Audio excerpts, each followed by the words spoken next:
प्यारे विद्यार्थियों, एक बार फिर से आप सभी का हार्दिक स्वागत है। जैसा कि हमारा 10th क्लास का जो सिलेबस है वो कंप्लीट हो चुका है, तो आइए अब देखते हैं कि एग्ज़ाम के हिसाब से हम किस तरह से अपनी जो सिलेबस है उसकी तैयारी करें। तो इसी दिशा में अब हम क्या शुरू कर रहे हैं, हम शुरू कर रहे हैं बोर्ड में किस तरह के क्वेश्चन आपके एग्जाम में आते हैं, यानी कि कौन कौन से क्वेश्चन इंपॉर्टेंट है, इससे आपको ये पता चलेगा। तो हम बात कर रहे हैं मार्च 2020 में चैप्टर फर्स्ट से किस तरह के क्वेश्चन एग्जाम में आए हैं। तो बात करें प्यारे बच्चों अगर चैप्टर फर्स्ट की, तो यहाँ से जो वेटेज है एग्जाम के लिए, इस चैप्टर में से 4 मार्क्स के लिए क्वेश्चन आते हैं। इसमें से एक जो क्वेश्चन आता है वो 1 अंक का होता है और एक क्वेश्चन 3 अंक के लिए आता है। तो प्यारे बच्चों यहाँ पे अगर मार्च 2020 में कोड ए की बात करें तो कोड ए में हमारे पास 2 क्वेश्चन है। एक क्वेश्चन 1 अंक के लिए आया और एक क्वेश्चन 3 अंक के लिए आया। 1 अंक के लिए जो आपका क्वेश्चन आया है वो है कि हमें क्या करना है कि 0.0375 इसको P बटे क्यू के रूप में व्यक्त करना है। तो इसको हमें P बटे क्यू के रूप में व्यक्त करना है।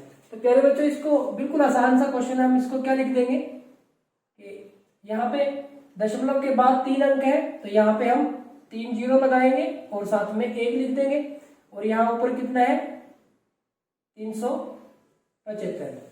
तो यहाँ से ये 375 हो गया और इसके बटे में दशमलव के बाद 3 अंक थे, तो यहाँ पे 3 जीरो लगा के हमने 1 लगा दिया। अब इसको कैंसिल कर ले, जितना कैंसिल हो सकता है। ये 5 पे कैंसिल करेंगे, ये 5 सत्ते 35, 2 बच गए हमारे पास, 5 पंजे 25। यहाँ पे 5 पे कैंसिल किया, 5 दूनी 10 और ये 2 जीरो आ गए हमारे पास। फिर 5 पे कैंसिल हो जाएगा, ये 5 एकम 5, 2 बच गए हमारे पास और 5 पंजे 25। तो यहाँ पे अगर हम इसको 5 पे कैंसिल करते हैं तो ये हमारे पास 5 चौके 20 और ये जीरो आ जाएगी। फिर ये 5 पे कैंसिल हो जाएगा, तो यहाँ पे 5 पे कैंसिल करेंगे तो 5 3 15 और ये 5 8 40। तो यहाँ पे प्यारे बच्चों हमारे पास इसका आंसर आ जाएगा 3/8। तो ये हमने इसको P बटे क्यू के रूप में लिख दिया। तो P हमारे पास हो गया 3 और क्यू हमारे पास हो गया 8। तो हमने क्या किया, इसको निम्नतम पदों में, इसका दशमलव खत्म करके और हमने इसको क्या किया निम्नतम पदों में व्यक्त कर दिया। तो ये हमारे पास 1 अंक का क्वेश्चन हो गया।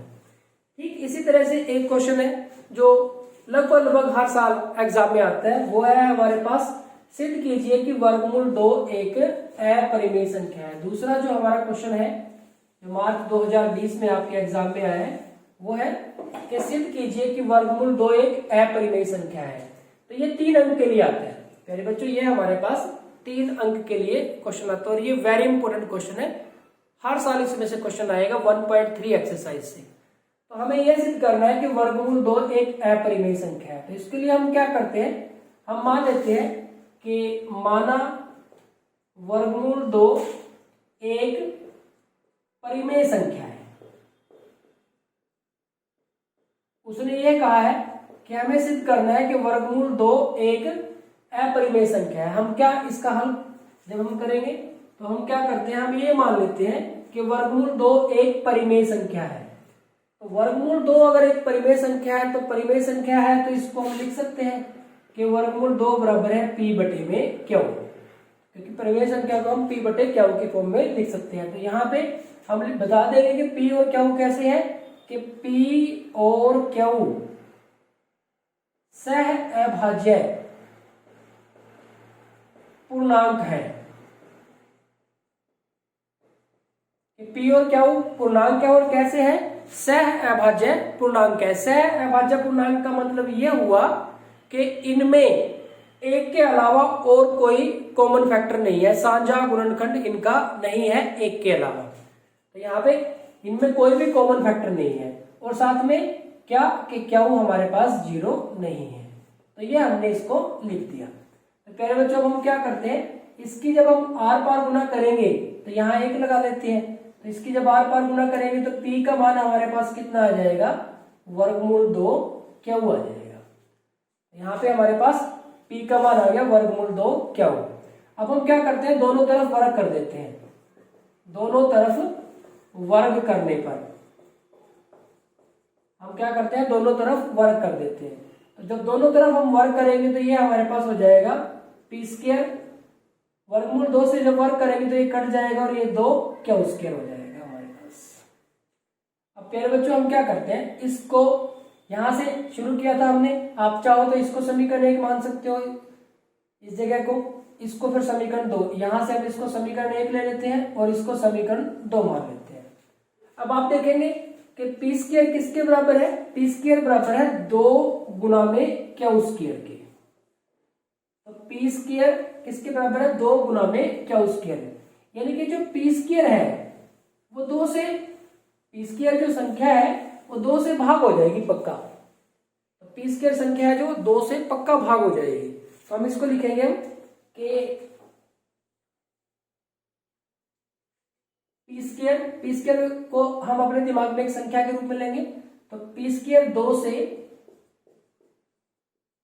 विभाजित होगी, पी स्क्वायर है जो वो 2 से विभाजित हो जाएगी। तो अगर हमें पता है कि परिमेय है हमारे पास कि अगर 2 हमारा अभाज्य संख्या है, तो अगर 2 पी स्क्वायर को विभाजित करता है, भाग पूरा भाग कर देता है, तो जो दो है वो पी को भी पूरा भाग कर देगा। यहाँ पे हमारे पास एक परिमेय है कि अगर पी ए स्क्वायर, पी एक अभाज्य संख्या है, पी एक अभाज्य संख्या है और पी ए स्क्वायर को, जब ए स्क्वायर को पी से भाग करें तो पूरा कट जाता है, तो पी से जब ए को भाग करेंगे तब भी पूरा कट जाएगा। यानी कि जो पी स्क्वायर है अगर वो 2 से विभाजित होगी तो पी भी, इसलिए पी भी 2 से विभाजित होगी, यानी कि पी को हमने संख्या माने तो होगी शब्द यूज कर लिए। अब देखो प्यारे बच्चों, अगर P 2 से विभाजित है तो हम P को लिख सकते हैं 2 गुना में कोई और पूर्णांक R, 2 गुना में R, यानी कि P को हम लिख सकते हैं P बराबर है 2R, क्योंकि 2 से जो P है वो 2 से भाग हो जाती है। तो इसको हम समीकरण 3 मान लेते हैं। अब आप देखेंगे कि हम क्या करते हैं, P का मान समीकरण, कौन से समीकरण में रख देते हैं, समीकरण 2 में रखने पर P का जो मान है हम समीकरण 2 में रख देते हैं। तो P का मान जब समीकरण 2 में रखा तो ये हो गया, देखो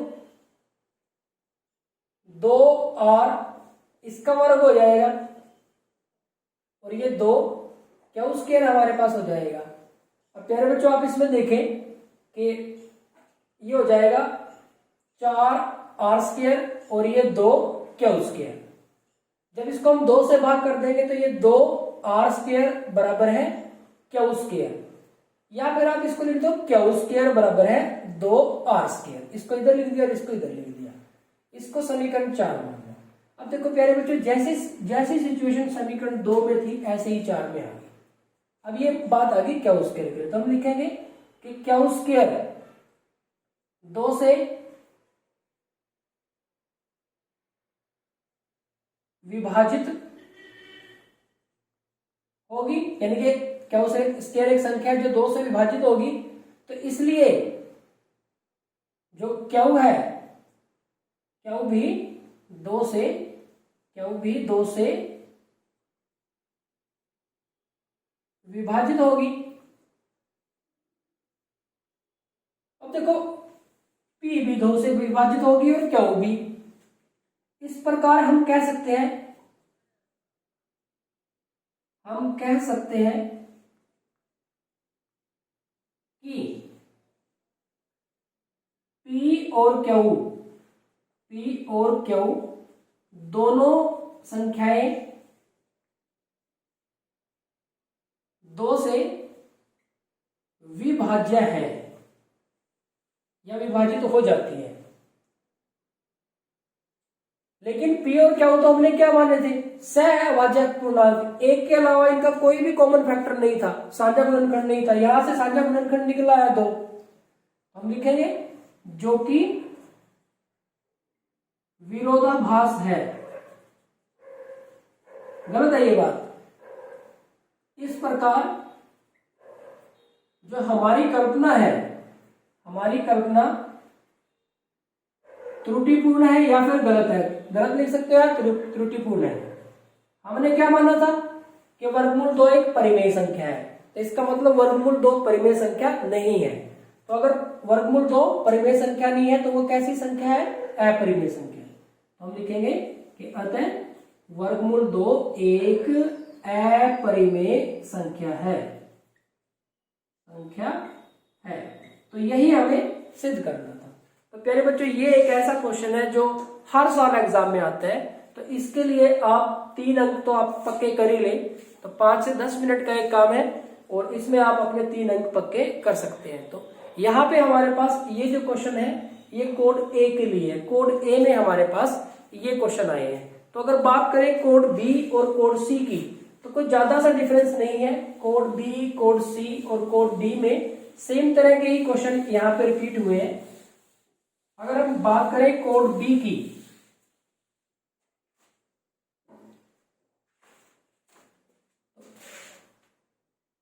कोड बी, इसमें जो 2 क्वेश्चन आए हैं उनको देखते हैं। यहां पे कोड बी में प्यारे बच्चों हमारे पास ये जो 0.375 है, इसकी जगह पे लिखा हुआ है 0.104। तो इसको हमें P बटे क्यू के रूप में व्यक्त करना है। तो बड़ी आसानी से आप इसको कर दोगे, जैसे इसको किया था इस तरह से इसको कर दोगे। ठीक इसी तरह से अगर हम 3 अंक के क्वेश्चन की बात करें, तो 3 अंक का जो क्वेश्चन है वो हमारा, उसमें हमें अब की बार सिद्ध करना है कि वर्गमूल 3 एक अपरिमेय संख्या। तो जिस तरह से वर्गमूल 2 के लिए काम किया है वहां पे वर्गमूल 3 के लिए कर देंगे। तो जहां पे 2 आएगा वहां पे 3 आ जाएगा। तो बिल्कुल सेम क्वेश्चन जैसे कोड ए में क्वेश्चन है, ठीक उसी तरह से हमारे पास कोड बी में क्वेश्चन आए हैं। ठीक इसी तरह से अगर हम कोड सी की बात करते हैं, कोड सी की अगर हम बात करें, तो इसके जो 2 क्वेश्चन है हमारे पास अंक सेम ही है, ये 1 अंक के लिए, ये 3 अंक के लिए। तो कोड सी के जो क्वेश्चन है उनकी अगर हम बात करें, तो कोड सी में एक क्वेश्चन है हमारे पास 0.0875, इसको P बटे क्यू के रूप में व्यक्त करना है। बिल्कुल सेम क्वेश्चन उसी तरह का है। और एक क्वेश्चन हमारे पास जो 3 अंक के लिए है, उसमें है अब की बार क्या हो गई, ये वर्गमूल 5 को हमें अपरिमेय संख्या सिद्ध करना है। तो ये हमारे पास सेम बिल्कुल जैसे उसमें वर्गमूल 2 है, उसमें वर्गमूल 3 है और उसमें वर्गमूल 5 है। अगर हम बात करें कोड डी की, तो कोड डी के अगर पेपर की बात करें, तो इसमें जो 2 क्वेश्चन है 1 अंक और 3 अंक के लिए, वो भी देख लेते हैं। तो कोड डी में हमारे पास 1 अंक के लिए जो क्वेश्चन है वो है 0.125, तो कोई समस्या नहीं है। 0.125 को बी बटे क्यू के रूप में व्यक्त करना है। और जो दूसरा क्वेश्चन है हमारे पास 3 अंक के लिए जो क्वेश्चन है वो है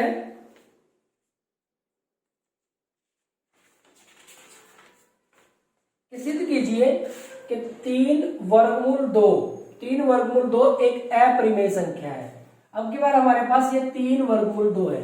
तो प्यारे बच्चों ये क्वेश्चन है जो 3 वर्गमूल 2, ये और ज्यादा छोटा हो जाता है क्वेश्चन, ये हमारे पास और ज्यादा छोटा हो जाता है। अब देखते हैं हम क्या करते हैं। अगर इसके हल की बात करें तो हम क्या करते हैं, माना 3 वर्गमूल 2 एक परिमेय संख्या है, हम ये मान लेते हैं कि ये परिमेय संख्या है। तो हम 3 वर्गमूल 2 को क्या लिखेंगे, इसको P बटा क्यू के रूप में लिखेंगे। तो यहां पे हम बता देंगे कि P और Q कैसे हैं, सहअभाज्य पूर्णांक है तथा Q 0 के बराबर नहीं है। अब प्यारे बच्चों आप देखेंगे कि वर्गमूल 2 बराबर है P बटे में 3 Q। अब देखो P बटे में 3 क्यू, ये 3 को हम यहाँ पे ले आइए। अब देखिए आप कि पी क्यू और 3 ये सारे के सारे पूर्णांक हैं। ये सारे के सारे हमारे पास क्या है, पूर्णांक है। पी पूर्णांक है, क्यू पूर्णांक है, 3 पूर्णांक है। इसलिए 3 क्यू भी एक पूर्णांक है, एक पूर्णांक है। इस प्रकार अब ये देखो, ये जो अंश में है वो भी पूर्णांक और हर में है वो भी पूर्णांक, तो p बटे में 3 क्यू एक परिमेय संख्या है। ये बहुत आसान हो जाता है, ये बिल्कुल आसान है, ये परिमेय संख्या है। तो अगर p बटे में 3 क्यू परिमेय संख्या है तो हम कह सकते हैं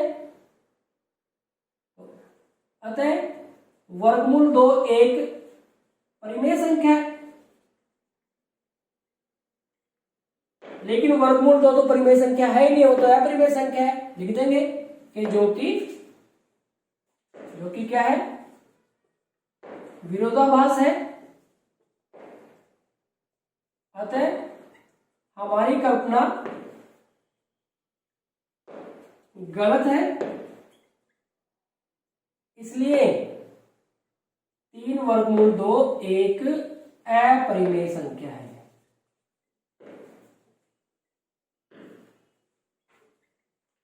तो ये बिल्कुल छोटा सा क्वेश्चन था, पर कोड डी में क्वेश्चन और भी ज्यादा आसान है। तो प्यारे बच्चों, यहाँ पे हमारे पास मार्च 2020 में जो चैप्टर फर्स्ट है उससे जो क्वेश्चन आए उसके बारे में हमने बात की। बेहद सिंपल क्वेश्चन आए। यहाँ पे जो वर्गमूल 2, वर्गमूल 3, वर्गमूल 5 को अपरिमेय संख्या सिद्ध करना है, ये तो हर साल आता ही आता है। इसके साथ ये दूसरा जो क्वेश्चन है इसको p बटा क्यू के रूप में लिखना है। अगर ये नहीं आएगा तो इसकी जगह पे आमतौर पे क्या आता है, HCF या LCM पूछ लिया जाता है। 2 या 3 संख्याओं का आपसे HCF या LCM पूछ लिया जाता है। आप उस क्वेश्चन को भी तैयार कर लेते। तो यहाँ पे हमारे पास जो चैप्टर फर्स्ट है उससे जो इम्पोर्टेंट क्वेश्चन है उसकी डिस्कशन हमारी कंप्लीट होती है। Thank you very much.